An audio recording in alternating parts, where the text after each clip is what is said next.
照顾医疗的专业，或者是我们从事这个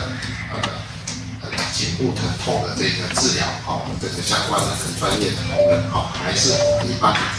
这个民众们，对于这个题目应该都非常的熟悉啦，有听过。那我想我就在我们这个颈痛的这个基础上，我们这20几年来的一些临床的经验，还有这个分享，来跟大家分享一下，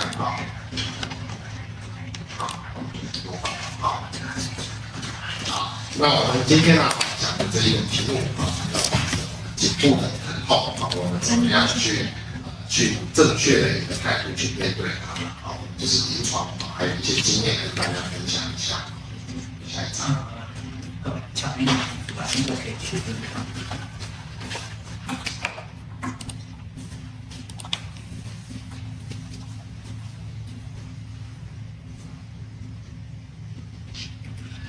OK， 好，那我是许荣志医师，好，今天我们就开始来跟各位介绍一下今天的这个题目吧，好，那这个是我这10几年来写过的一些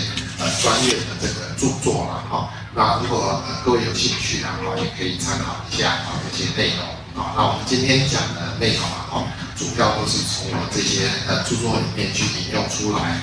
那如果没有另外提起的话，大概就是从这些参考书，那我们早期的话大概是以这个脊椎的这个疼痛徒手治疗等等这些东西来去做，那后来就是研究的主题主要偏向这个肌肉的这个疼痛那还有就是最近越来越流行的就是运动伤害的这个防治那这个是我们最近这几年的这个著作欢迎各位可以参考一下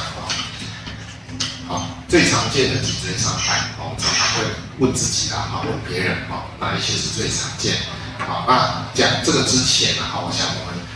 有一段小小的影片给各位分享一下可以看一下这个影片很有意思那这个是一个东西的广告那大家可以在看的时候不妨思考看看这个是什么的一个广告OK， 是这个，再上一张对。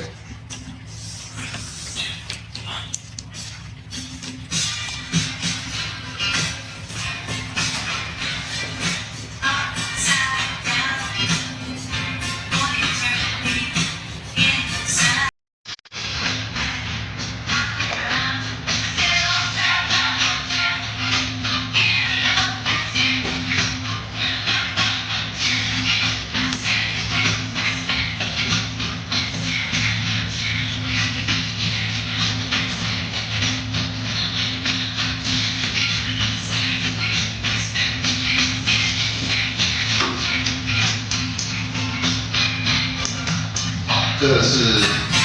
大家应该有看到是一个这个汽车的广告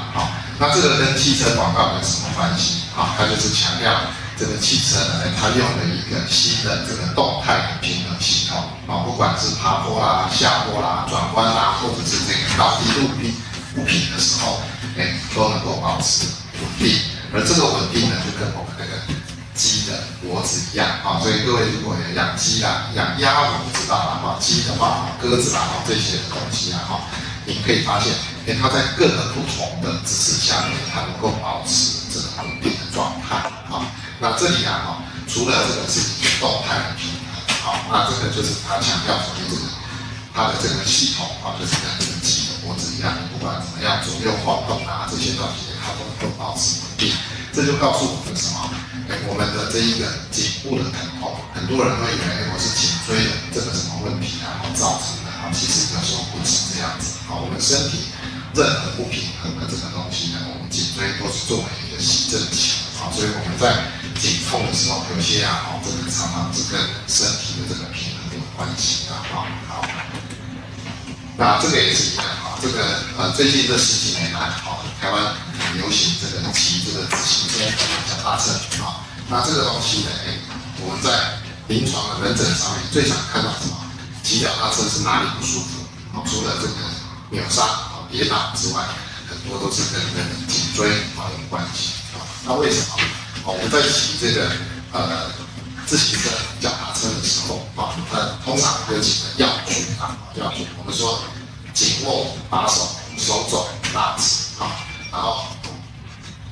稳踩踏板，眼看前方这4句里面其实有一句是需要修正是需要矫正是什么？就是我们在骑车的时候手肘这个把手要轻轻的含着就可以，不要硬抓所以大家也可以试试看，如果你在骑车的时候，你一手把这个手把抓很紧，抓紧的时候你可以摸我们脖子后面这个凹窝就是中医讲的风池穴这个地方，你如果手用力抓紧的时候，它的这个地方的肌肉，脖子后面的这个凹窝的肌肉也会跟着绷紧这个东西我们能够共同刺激近端的远端的肌肉收缩，也会造成近端的颈部的这个稳定的肌肉也会收缩所以当我们骑这个自行车，你常常经过不平的这个路面或者是你手常常紧握的时候，常常有的人就会有颈部疼痛的这个现象所以这是我们骑这个自行车的时候，我们会请大家可以注意这个东西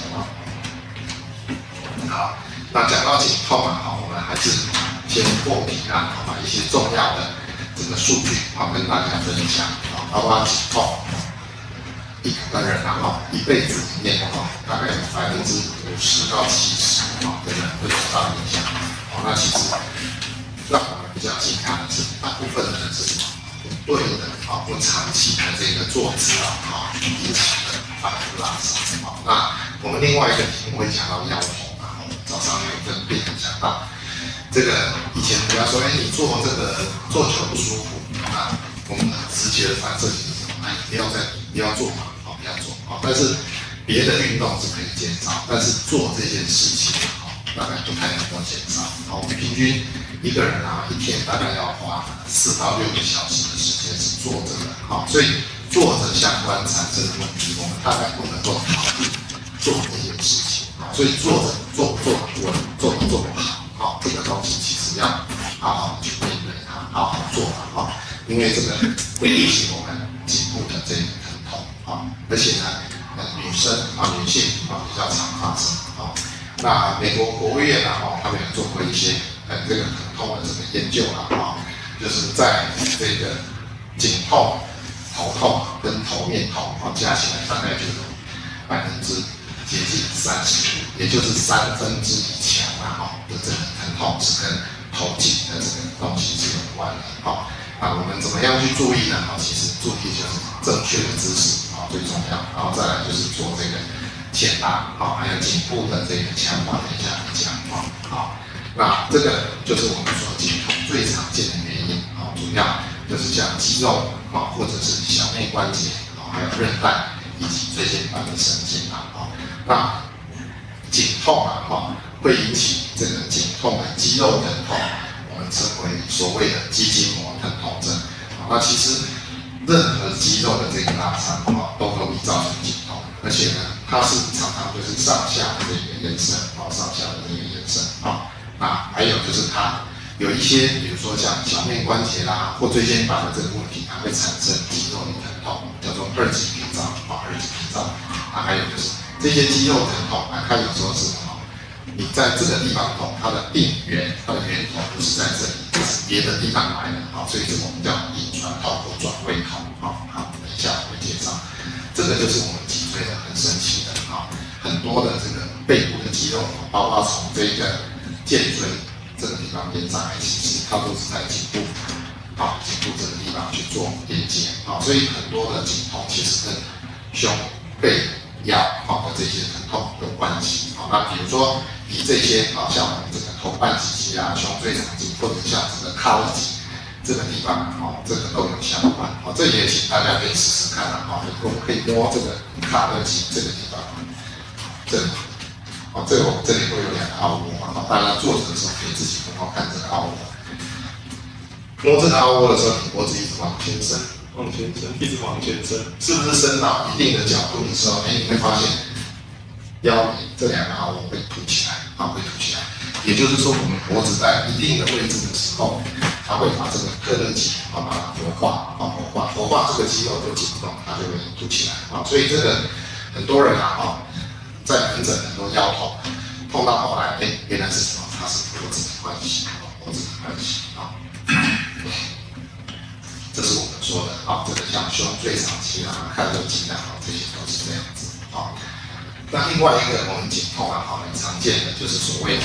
小面关节疼痛。小面关节疼痛，它是我们小面关节就是所谓的脊椎跟脊椎中间的这个小关节，它负责支撑。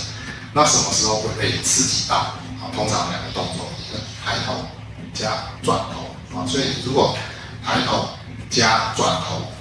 颈椎这个地方会开始疼痛，那这个很有可能就是我们说的小面关节疼痛那这个小面关节疼痛，它其实有固定的分布的区域比如说像这个地方就是第2、3节的颈椎像这个地方第4、5节这个颈椎的脖子这个地方那这个在下面就是第5、6节、第6、7节所以这个东西我们也常常听到我这个高肓痛这个地方很痛的时候，有的时候它的源头其实是在我们的颈椎因为这个我们不是很清楚，直接用手比较快那这个小面关节，我们说检查的重点其实就是脊椎间的关节痛。怎么知道它会痛？通常就是抬头加转头抬头加转头，你会产生疼痛。这个通常就是小面关节所以我们颈椎的这个曲度还有两边的平衡这些东西都很重要。那我们平常其实都会做这个所谓的减压那最常做的减压在康复科，我们听到就是什么？拉脖子有时候脖子痛，就来康复科拉脖子做颈椎的变动的清理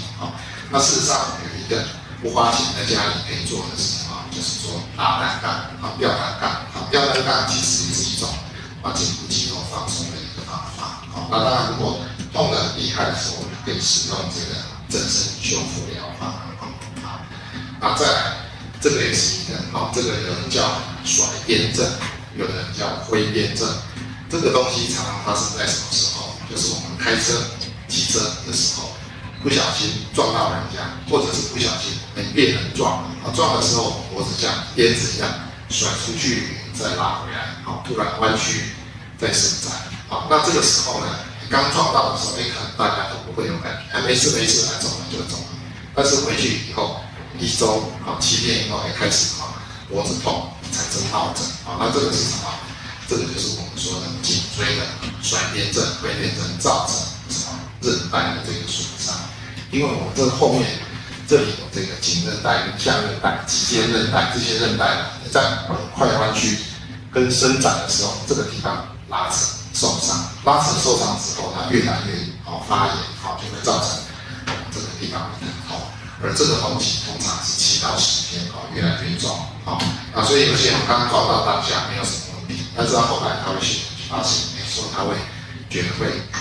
麻刺无力这些这个东西跟这个有关，这个我们称为甩边症或者是挥边症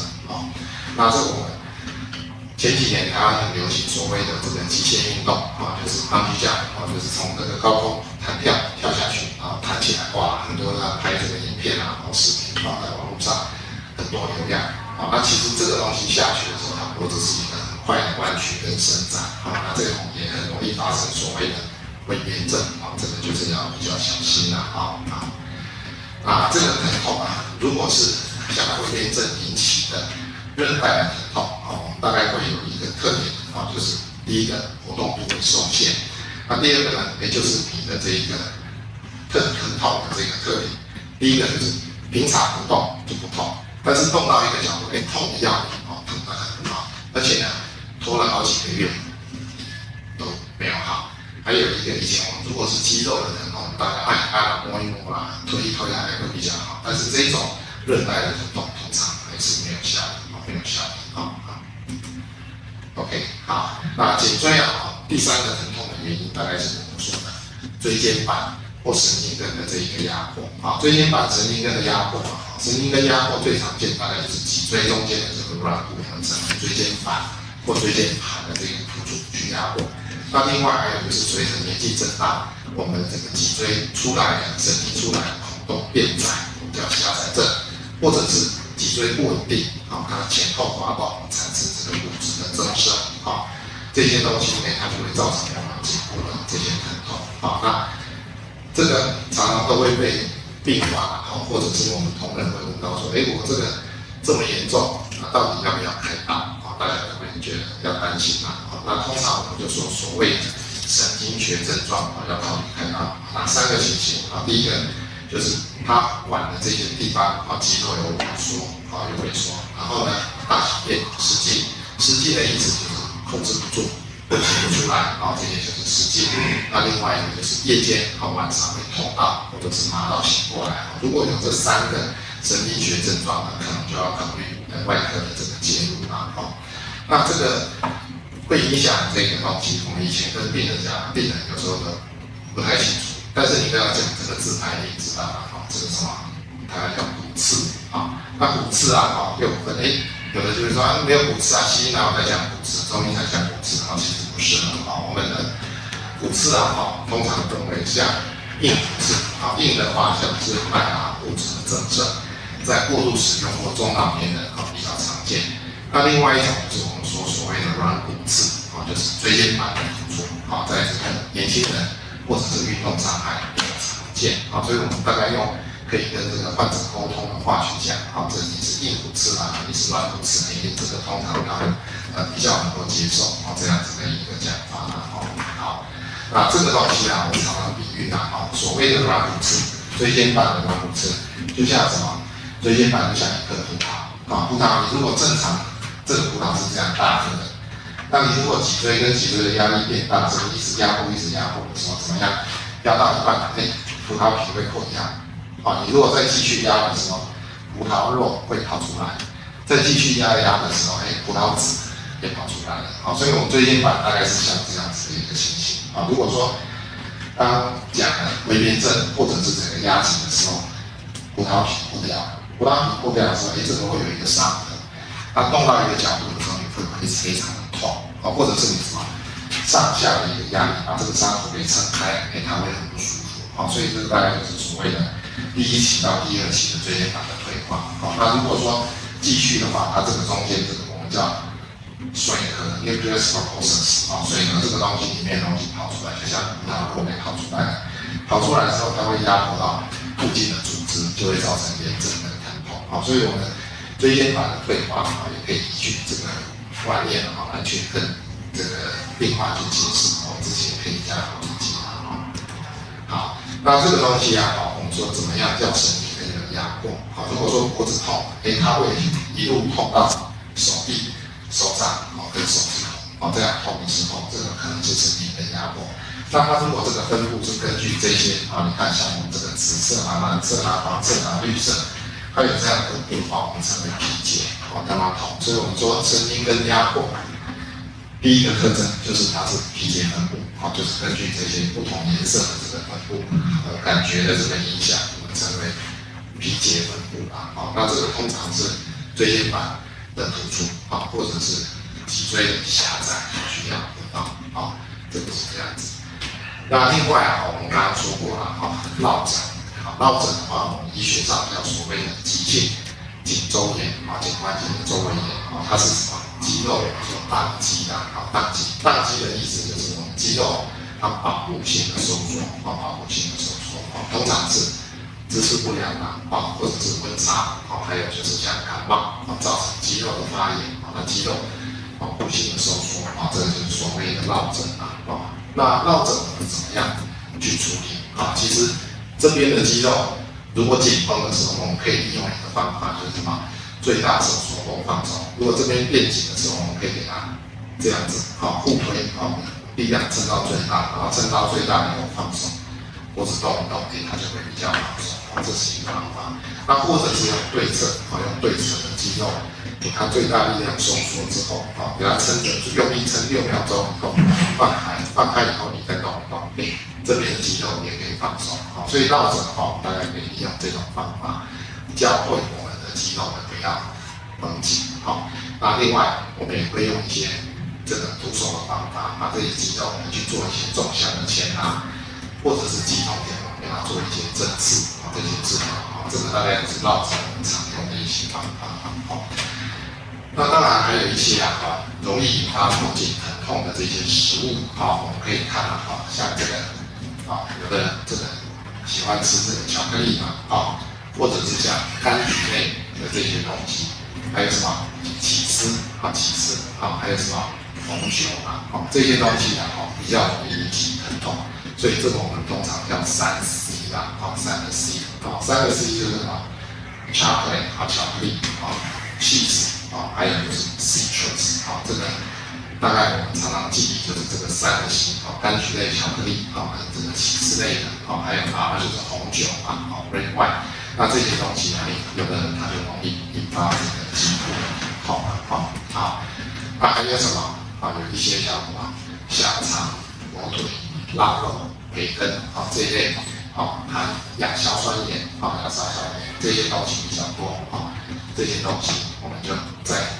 头颈痛的时候也要小心甚至我们在国外有一个诊断叫什么热狗头痛热狗头痛就是平常不头痛，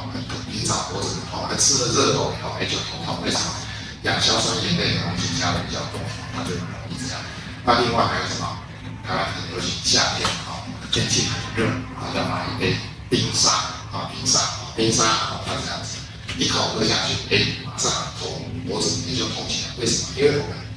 吃下去的时候，接过咽头这个地方，它其实是最靠近我们脊椎的这个跟头部的硬脊膜跟硬脑所以有些人他是什么动喝了冰沙以后头会痛，喝了冰沙以后脖子会痛，其实都是因为温度太低，刺激到我们的这个硬脑膜跟硬脊膜所引起的所以这个大概需要注意一下好，那另外我们这个小朋友妇女跟老人特别需要注意有一些他如果喜欢吃这个坚果类的这个有时候会引起一些头痛那或者是像这个这个大家也可以看到这就是我们什么带状疱疹有些人他这个地方都一样，一开始会不舒服渐渐长出水泡来这个地方有的时候其实带状疱疹有些人更奇怪，他会长在头皮里面里面有头发就看不到他就去抓了伤口就破掉所以有些早期的这个带状疱疹不容易发现所以有时候我们在做检查的时候，我们还是会帮病人看一下包括像头部颈部都会这样我们甚至有遇过它是长在耳道里面看起来外观都没有问题，但是它耳朵痛没有问题耳道里面一看里面就是水泡就是长这个带状疱疹一个就是像那个吃荷尔蒙性的这个激素这些东西如果服用的时候也要需要注意那另外各位也可以看到在肩背这些地方它长这个地方它不是湿疹它不是这个皮癣它这个如果有这种粉红色的小水泡这种通常都是所带状疱疹那这个疼痛颈痛的原因包括就是说姿势跟这个不当或者是动力练习不好，还有就是年轻的运动员用太多休息不够，或者是老年人不动，或者是肌耐力不足等等这些都容易造成我们的疼痛。那这里我们也请大家可以评估一下我们自己的正确的脊椎的姿势像我们的这个头的中心是在我们这个耳洞这个连线的中间，这个中点可以通过我们上面的肩膀的这个上斜方体的这个前内侧，通过脊椎的椎骨，通过髋关节的这个前面，膝关节的前面，跟三骨的后面，看这个地方，这是我们纵向的这个正确的姿势，所以你站直的时候，我们可以从侧面去看，那背面的时候，我们通常会看这6条线，第一个就是正部的连线，这个肩峰肩胛骨的连线，刚摸过了腰眼的连线，臀部的连线，膝窝的连线跟脚跟的连线，看这6条有没有平均如果说你是高低肩，或者是脖子斜一边的时候，这2条线它就不会平行或者是肩膀脊柱侧弯的时候，这2条线肩胛跟腰部会平行好，那我们正确的姿势其实很简单我们成人的话，大家可以试试看，靠在墙壁靠在墙壁，就是我们的枕骨跟肩胛骨贴着墙壁的时候，成人的这个脊椎的曲度距离这个墙壁应该要6公分。6公分是什么概念？就是2支原子笔的你把2支原子笔弄在一起，贴在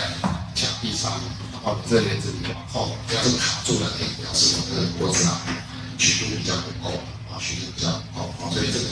也请大家可以自己测试看看那另外，为什么要讲这个因为我们疼痛会导致肌肉的紧绷疼痛那这个疼痛的时候，一定会产生一些所谓的痹痛姿态，比如说落枕脖子这里痛的时候，身体会怎么转？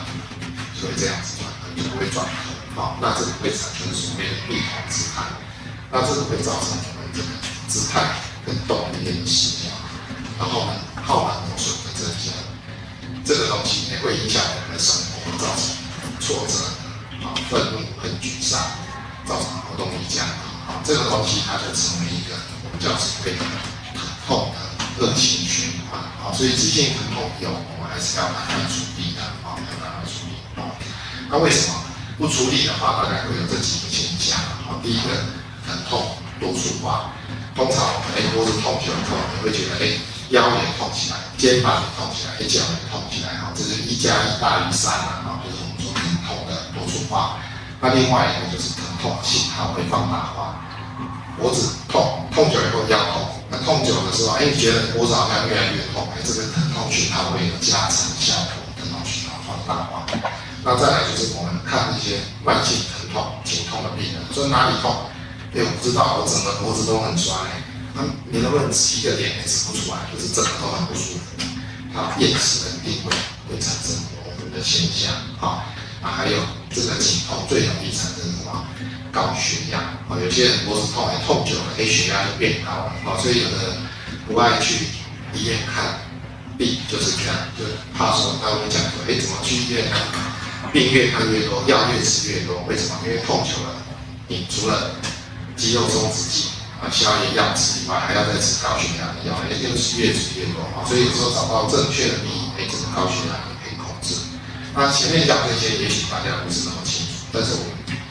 在台湾讲这个，一定大家听到气象台，气象台是什么？炮轰、热风、红台体就是什么？刮风、下雨，要台风天，就是这种气温、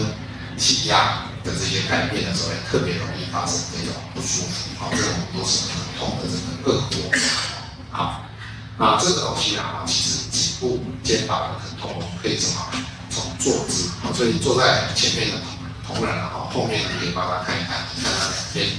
肩膀有没有一样高一样高所以这个东西如果不一样高的时候，你可以知道他可能有颈椎或者是胸椎甚至他的骨盆不一样它会表现在两边的这个肩膀的颈部不平均那当然也是腰部的疼痛也是同样类似的方法，你看躺下去的时候看这个脚外展的角度，我们就可以知道这个髋关节跟骶髂关节对称性那为什么要知道这个因为分别在上个世纪80年代、90年代，都有科学家做过相似的研究得到相同的结果就是我们的脊椎在不同的姿势下面，它有不同的这个压力那比如说举例来讲我们站着的时候，如果压力是100的时候，你如果往前的时候，脊椎的压力会增加到1.5倍。更高的时候，如果下去举重的东西，它会到2.2倍。那坐着的时候呢，如果各位坐着身体是往前倾大概15度的时候，大概脊椎压力是3的1.4倍那你如果往前打个睡，甚至弯下去打东西，会到2.7倍，到7倍的压力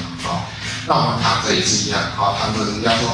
这个舒服不过躺着，躺着也有技巧我们躺着的时候，如果你这个脚是抬高的做仰卧起坐它其实压力从1.5倍到1.1倍它是增加的。那什么时候压力最强其实我们躺着的时候，膝盖下面有一个抱枕所以我们说舒服不过躺着，高枕无忧。这个高枕枕要放在哪里？放在膝盖下面，对这个脊椎的压力是最小所以我们不同的姿势下面，脊椎的压力是不同那像大家都坐着，我们背部什么时候最放松？其实就是我们坐着的时候，往后大概15度的这个姿势手又有扶手，这个姿势其实脊椎的压力最小。但是你如果说是做打字或者是往前伸的时候，它的压力其实是增加的。所以有些人为什么坐久了容易背痛或者是颈痛，跟这个大概有一定关系好 ，OK， 那在这里介绍一下，我们这个是在复健科、康复科最常见到的一个姿势，我们叫前头姿或前头位。我们刚刚讲过头部的重心大概是在2个耳洞的这个中点的连线那它是往下。那你如果脖子往前，身体会产生什么现象？脖子后面的肌肉会紧绷，想要把它拉回来那这个以前有科学家做过研究就是什么姿势压力会比较大比如说你是看手机，这样45度这样看的时候，我们脊椎的这个压力呢大概就是23公斤。23公斤什么概念？23公斤就是各位如果出国去旅行的时候，我们那个经济舱的那个行李的负重的上限就是23公斤。所以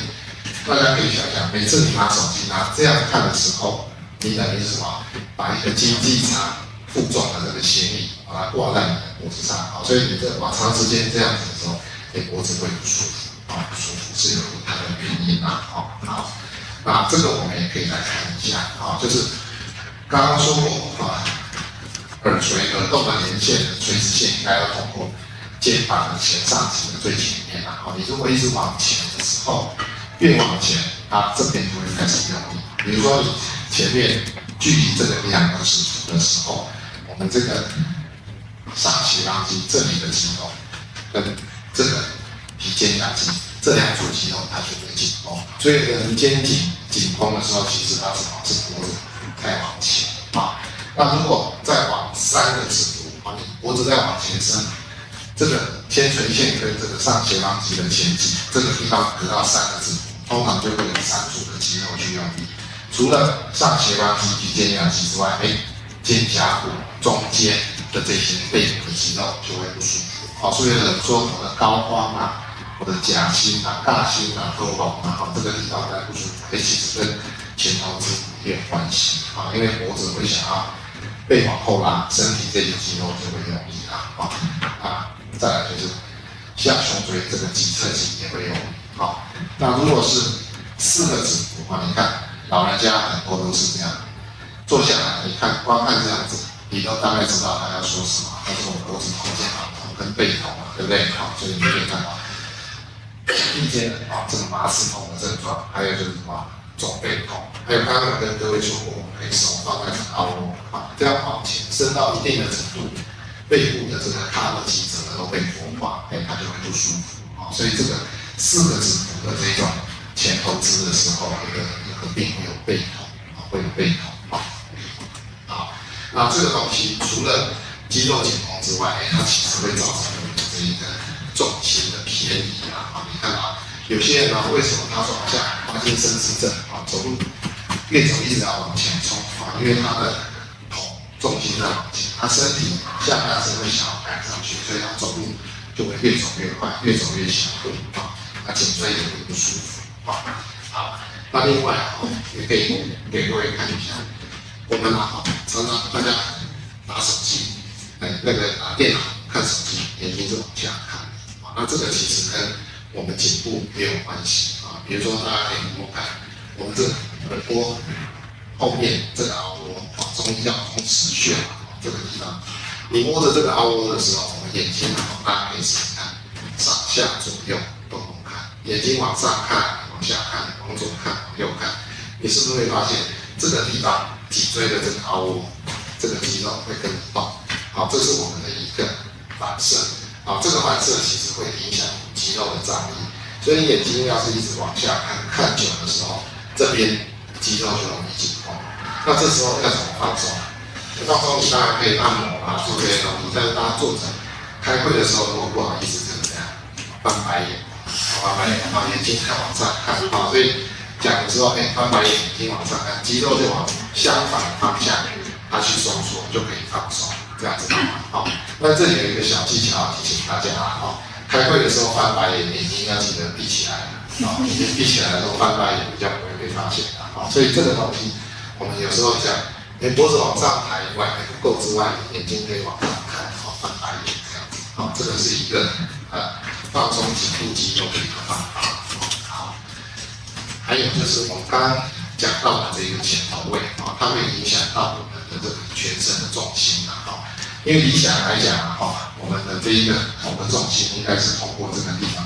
到我们的骨盆它如果太前面的时候，这个重心太往前的时候，我们身体会一直往前进包括这里跟这里的肌肉都很容易紧所以这个是我们前头位它的影响它是比较大的好。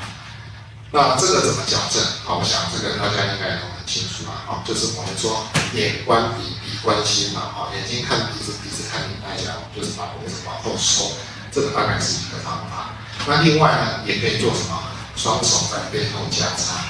伸直伸直的时候会把我们脖子肌肉往后拉。那有人说，那我们不要做，可不可以？我常发一本书，它不会掉下来因为我们这个重心，它如果通过我们这个窦连线的这个重心的时候，这个书就不会掉下来。这个就是一个比较正直的方向这是我们自己可以做的前头位的矫正法那我们刚刚有讲到这个所谓的根性痛，它可能是从头、脖子痛到手，或者是从腰痛到脚大家第一个大家都会想到是不是神经根的压迫这种东西可能称为根性痛那根性痛不是只有神经根压迫，它其实可以被组合而成比如说像这个肩膀痛到手指头或者是臀部痛到脚底去除了神经根压迫之外，小面关节也有可能脊椎的关节，比如说你挺腰挺脖子在转脖子它会产生这样的根性痛，这个有可能是跟小面关节组成的。那还有呢，就是有一些肌肉的病变也容易产生这样的问题产生一条痛下去。那如果会产生根性痛的这种问题，我们就把它称为肌筋膜疼痛症那肌筋膜疼痛症在临床上有一些特征，第一个在这个腕肌受伤的这个肌肉，你可以摸到一条鼠状紧绷的这个东西，我们称为紧束带。那这个紧束带你跟它压下去，你跟它按下去的时候，病人会说是，它会痛起来，跳起来会缩回去。这个东西我们称为肌痛点肌痛点。那另外就是这个肌痛点压下去之后，它会痛到别的地方去，这我们称为转位痛。最有名的例子就是什么？这个地方，如果肩膀的斜方肌这个地方的肌痛点，你跟它按压的时候，它会痛到脖子后面，会痛到后脑勺，痛到太阳穴，有的人甚至会痛到下巴所以有的人说太阳穴鬓边闪痛不舒服，有的时候是肩膀这种称为转位痛。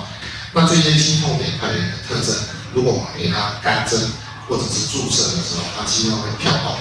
跳动之后马上疼痛就会缓解，这我们称为所谓的弹跳反应弹跳反应所以如果有符合这4个特征像肌肉内的紧束带、紧束带当中的肌痛点，然后按压之后的转位痛，以及针刺之后的弹跳反应如果有符合这4个我们就把它称为所谓的肌筋膜疼痛症肌筋膜疼痛症。那这个是我们颈肩背容易产生这个肌痛症的这些位置我们就用红色的这个标示给各位标起来参考一下那这个东西以前我们的老师就是发现发明肌痛症的这个治疗的第1代或是第3代我们老师的老师，他们以前做法是什么？拉一拉，喷一喷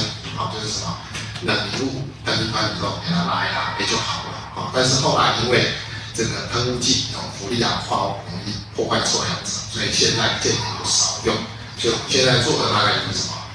干针使用这个没有针刺的这个没有针药的这个直接进行针肌痛。肌肌痛点的这个针刺嘛，或者是在里面去注射，我们叫肌痛点的这一个注射啊，那这个最常见的其实就是这一个我们说皮肩胛肌。为什么这个皮肩胛肌很需要注意？大家可以看到，皮肩胛肌这条肌肉它是很特别，它名字虽然叫做皮肩胛肌，但是它跟脖子很有关系。为什么？它的起点是在我们第一、第二、第三、第四颈椎的横突，它的终点是在我们的肩胛骨内上棘。所以皮肩胛肌它不是只有皮肩胛，还有什么转脖子，这个都有关系。好，所以皮肩胛肌不是只有皮肩胛，还有什么转脖子，都有关系。好，所以皮肩胛肌这个是一个很重要的肌肉啊。不过肩膀脖子的疼痛，我们大概都可以从这个优先去做治疗嘛。好，还有就是有一些会手臂痛到肩膀痛到手臂，好，这个大概就是三头肌。我们三头肌有3个头嘛，它第3个最长的这个长头的时候，它是从肩胛骨连到我们的手肘所以这个地方有时候会影响肩膀这个疼痛，它会痛到手所以有些人脖子、肩膀痛到手去，它可能是一个皮肩胛肌加上一个三头肌的肌痛症这个产生所以这个东西我们平常可以怎么做？就是按压三头肌的长链，怎么按压？大家可以试试看。这个手肘的这个弯曲，这里大概4个指腹这边往后面勾的时候，会勾到一条这个条索状肌肉这个地方，这就是三头肌的长链。横下给它拨，给它拨20到30下，一天3次。拨完之后，你会觉得手臂比较轻松，肩膀比较好。再来就是不会这样一条条索状下去痛，这个是三头肌的肌痛症。那我们刚刚讲的这个干针疗法，干针疗法这个是我们可以看到，这是活塞棒，这是注射针这是绣花针。我们使用的干针的针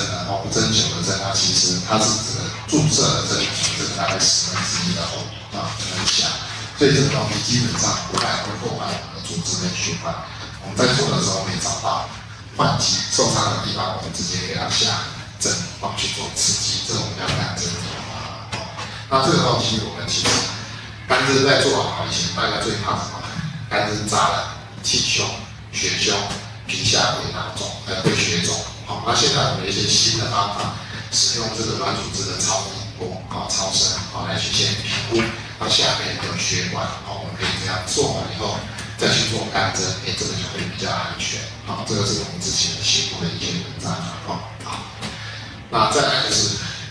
肩颈痛，我们用干针治疗，我们之前写过一些分享的东西。那再来我们跟各位介绍一下我们颈部的这个肌肉怎么做收缩跟放松，刚刚跟各位讲过了就是头手部推撑用2种放松，头手部推撑用2种放松对不对？还有就是头往后，手往前这样往后撑，撑完以后再做放松这是脚，或者是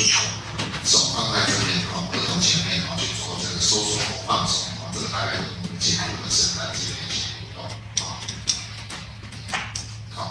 那做完这个放松之后，再做牵拉，因为这个顺序很重要。你先牵拉再放松，就会越绷越紧。放松以后再做牵拉，就会比较好，把肌肉慢慢拉到正确的位置跟正确的角度，就是做变动，做牵拉。那另外有些比如说颈部开完刀，或者是落枕，或者是脖子不适合做治疗的患者，我们可以放松他的颈椎的肌肉当然可以我们可以利用什么？利用这个方式利用远端肌肉的收缩再放松比如说你用你的弹力带这样子去撑开的时候，你会发现脖子一起用力，这个放松的时候尽管一起放松，这是一个方法。那或者是什么？我们利用这个颈部的调整，这里可以一个打气的装置，你怎么样？脖子往下跌，或者你不用刺激到这个地方，头往下跌的时候，我肌肉就会收缩后放松。或者是利用直接这个方法去我们把那个脖子把它调整这个都可以好，那这个也是一个方法。我们放松的时候，利用远端肌肉的收缩后的放松我们近端的颈部的肌肉最常见是这个方法。好，你做训练的时候，就是这里也用力，这里也用力。好，这边用力的时候，脖子会一起用力。好，所以这个东西常常是治病的原因，也是治疗的方法。好，有些病人他说，我每次疼痛都是什么时候发生？早上11点。我说你怎么知道？他说我去菜市场买完菜回来，我就会不舒服。为什么？因为他什么？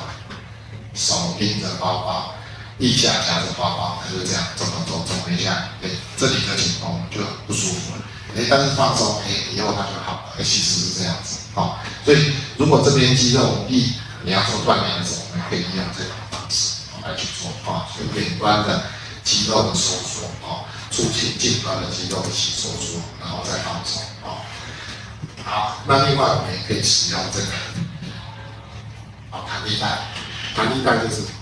往前往上拉，或是往后往下看，我们把这个颈椎的曲度把它建立回来好，那各位可以看到这个就是我们之前治疗过的如果记得没错的话，是一个高中女孩子坐下来，妈妈带来坐下来，她就跟我说：“医生，我不要吃药，不要打针，我没空做复健。”坐下来的她妈妈说：“你怎么这样跟医生说话？客气一点。”就照完片子可以看，脖子是这样子你可以看到这是前面，这是后面，她颈椎的曲度是这样子，所以她痛是怎么样？这个地方的肌肉韧带长时间的紧绷，它就不舒服。那我们跟他教运动1.5个月，1.5个月之后，他就变这样，就是做什么？做我们刚才讲的弹力带这样子，从这里往后由后往前推完以后，它的曲度慢慢回来。那曲度回来之后，还是要训练锻炼它的颈部的肌肉，让它不要再跑掉。所以这个东西就是我们符合高中女孩子的希望，不吃药不打针但以后做复健的时候做康复的时候，我们就用这个居家的这个运动方式可以帮忙调整好，那另外我们可以使用什么网球来去按摩包括像我们的颈部刚刚说的皮肩胛肌、斜肌脊侧的肌肉，我们都可以用网球来去做下的这个按摩的这个方法那我们怎么知道疼痛有没有改善？有没有改善？通常我们是看这个。第一个如果说他的这个疼痛治疗之后，它是由大的变成小的，本来会跑会走窜的，现在变得不会跑不会走窜的，这我们称为症状的重量化。如果症状重量化的话，通常就是改善的增加。如果说你越治疗的这个方向是往这个方向症状的重量化，但是反之什么？如果你治疗本来越小，原来是小，越变越大，或者是本来不会跑、不会走窜，你做完之后会变走窜的，这个我们叫症状的周边化。症状周边化的话，其实就是变坏的迹象所以我们常常讲，这个治疗怎么样改善？它如果是从这一种的疼痛的方式，变这一种的疼痛方式，这个我们叫做症状重量化，这就是改善的迹象。但它如果是反过来，它是本来是这样子往这个方向走，往下红色的这个东西，这我们就称为症状的周边化。周边化就是破坏就是变差的迹象。OK， 来，这种是一个例子各位看，这是一个篮球的这个选手他坐下来，他就说他今天痛很久。你看这个像一个半的圆球这种就说它这个叫圆肩肩膀是往前的这个是一个现象那这也是另外一个选手这个是我没记错的游泳你看他来的时候这样子，看两边肩膀不一样大，这个东西那这个东西我们给他治疗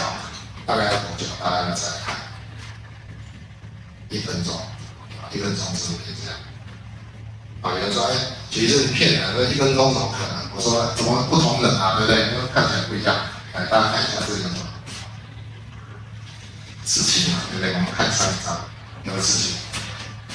可以用对不对？所以这个东西我们怎么做其实很简单。我们在做的时候就是毛巾穿过它的腋下，绕到前面去，在脖子后面拉。就是说，把我们的肩胛调整到正确的位置。调整到正确的位置之后，你会发现它的肌肉的平均其实是够的，其实是够的。所以像它只要维持正确的姿势，它的紧动跟健康就会改善。所以这种东西我们会请病常常用这个东西来矫正。OK， 好，那我们康复科复健科比较常使用这个物理治疗，利用像光声热电以及力学来去诊断和治疗疾病，成为物理医学好，那这个是我们科里面常用的东西，大家很清楚，像热疗，像热敷来源外线或者是颈椎的牵引或者是颈圈像这个料子肺神经圈这种固定也是一个那另外还有像电刺激，像TENS 或者是干扰波等等，这些都是还有就是最近也很常用到肌肉的贴扎，把它调到正确位置之后，来使用贴扎那这个像我们颈部常用的这个稳定肌群我们就会贴比如说像刚刚讲的，这个是胸锁乳突肌，这个是斜方肌提肩胛肌，我们可以用这个方式去贴那这个目的是些什么就是我们背部往前的时候，你提高你的手背的方向，把它全部给它提起来这是上斜方肌的这个贴法，我想这个在门诊我们都很常做，大家应该都看过好，那另外也可以使用这个颈圈颈圈来去固定还有就是我们会使用颈椎的位置不对的会使用一些徒手的方法，把这个颈椎推到正确的位置，然后再用肌贴把它固定起来这种称为徒手复位术，或者叫关节复位术那在比较疼痛的，像小面关节跟我们这个发炎的地方基本上就有对像关节这样去注射一些抗发炎的药物，或者是修复的药物，我们叫小面关节的注射那这个是我们很常用的大概就是所谓的这个颈椎我们会先用关节复位复位之后呢，紧绷的肌筋膜，我们再用干针把它做松紧。那磨损的关节呢，我们再用针日修复疗法所以我们现在颈椎的这个治疗，大概会使用这种所谓的3合1的这个疗法那我想这个应该是最后一张我们颈椎的疼痛，其实肌肉主要是疼痛的源头肌肉都是疼痛源主要是姿态失调、动力链的失调这个会造成疼痛那用太多、用多用少都会痛那我们做脊椎的调整正脊、强脊到康健像这个就送给大家4句话好，我就讲